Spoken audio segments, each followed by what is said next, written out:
The economics of drug addiction. Part 1. Theoretical crossroads. Addiction is often viewed through a non-economic lens as a disease, wherein the consumer is trapped or enslaved by the drug's overpowering influence. In this perspective, the user is not seen as making a conscious choice but instead, succumbing to the irresistible pull of the substance. However, price impacts on drug consumption suggest that choice does play a role. If addiction was merely a matter of being enslaved, then changes in price should not affect consumption, but studies show otherwise. Turning to economic theories, we find two main approaches to understanding addiction: myopia and rational addiction. The myopia model sees users as short-sighted, discounting future harms for immediate gratification. Meanwhile, the rational addiction model, developed by economists Gary Becker and Kevin Murphy, argues that users consider both present and future consequences. They may continue to use, accepting future harms as the cost of present satisfaction. So, do these economic theories give us an argument for legalization or continued prohibition of drugs? That's the question we'll explore in this video.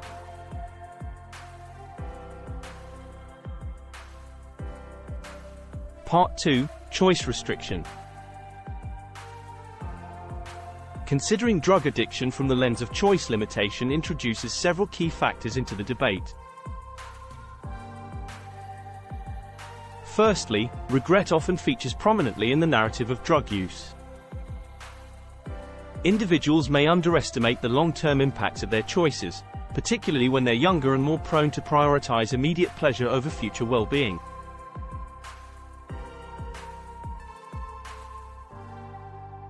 This focus on short-term satisfaction can lead to the development of addiction, a decision later looked upon with profound regret. Another important consideration in this context is the role of external influences and insufficient information. Young individuals might be swayed by peer pressure, leading them to engage in risky behavior such as drug use. The lack of complete, accurate information about the long-term consequences of drug use compounds the issue, resulting in decisions that might not have been made had the full implications been known.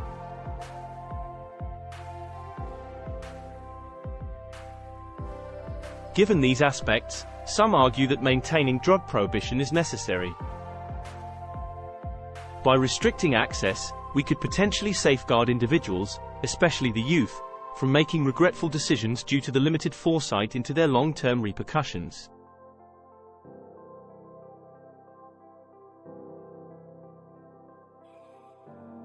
Part 3. Anti-markets. Even though addiction often leads to profound regret, there still remains a potentially persuasive argument for drug legalization. This is primarily rooted in the concept of equity. Currently, non-drug consumers bear many societal costs associated with drug addiction.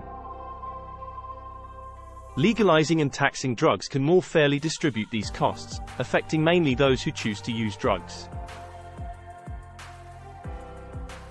Against the backdrop of anti-market sentiments, emphasizing that the ultimate goal is to treat addicts so they exit the drug market, a legalize and tax approach offers a potential resolution.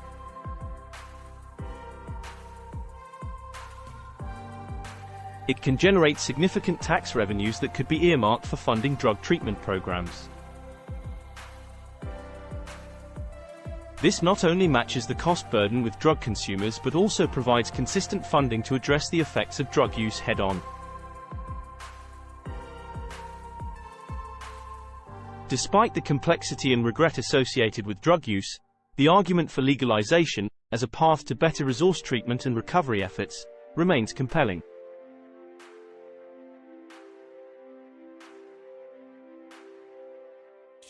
Part 4. Libertarianism. Rational addiction, proposed by Becker and Murphy, suggests that individuals are forward-looking and make consumption decisions based on their calculation of present and future benefits and costs.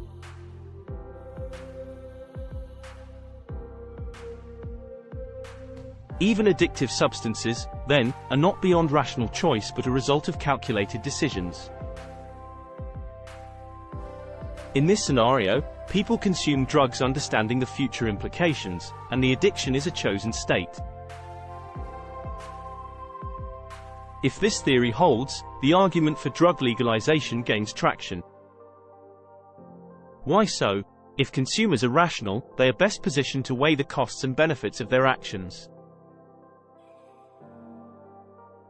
They understand the implications of their choices. In this context, legalizing drugs would respect individual autonomy and the principle of consumer sovereignty. Prohibition, on the other hand, might be seen as an undue infringement on personal liberties. Theoretically, legalization could also eliminate the black market, reduce crime associated with drug trade, and allow for regulation and quality control. However, these outcomes are contingent on how accurately individuals perceive the future costs of their drug use, a point of intense debate.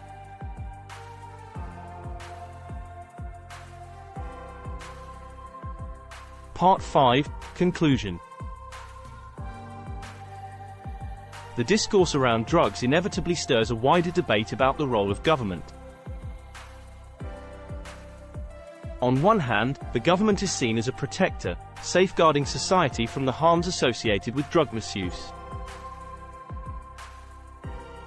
This perspective advocates for prohibitive and regulatory policies to prevent drug use and the associated societal fallout. On the other hand, critics argue that government regulation can sometimes do more harm than good. They point to policies that inadvertently fuel organized crime and create health risks due to unregulated substances. The infamous war on drugs serves as a prime example of this dichotomy. Aiming to curb drug misuse, it has, in some analyses, led to unforeseen consequences such as prison overcrowding and social inequality. The question becomes, where should the line be drawn when it comes to government intervention in matters of personal choice?